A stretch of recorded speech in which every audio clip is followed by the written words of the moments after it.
Question number 8, Mark Mitchell. Thank you, Mr. Speaker. My question is to the Minister of Justice. What steps is the government taking to reduce unnecessary parole hearings? The Honourable Judith Collins. Mr. Speaker, in keeping with the government's post-election action plan and law and order policies, Cabinet has agreed to amend the Parole Act so that prisoners in future will be screened to postpone unnecessary parole hearings.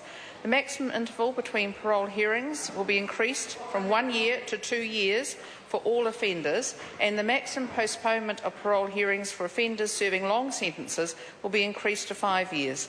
The Parole Board will be able to direct that hearings be brought forward if an offender has engaged in rehabilitative programs earlier than expected. Mark Mitchell.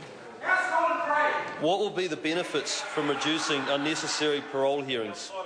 The Honourable Judith Collins. This government is putting victims at the heart of the justice system. These changes will reduce the stress and anxiety on victims by cutting the number of times they need to attend unnecessary parole hearings.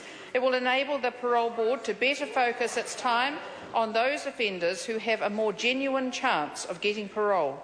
And it will help to incentivise offenders to take responsibility for their offending by completing rehabilitation programs to help them gain earlier consideration for parole. The savings to government of $700,000 per annum will also be available. Question number 9, Jacinda Ardern. Thank you, Mr. Speaker. My question is to the Minister of Social Development. What proportion of the 87,000 young people not in employment, training or education will be assisted by her youth services package? The Honourable Paula Bennett. Mr. Speaker, yesterday's announcement targets around 14,000 16 and 17-year-old NEETs, around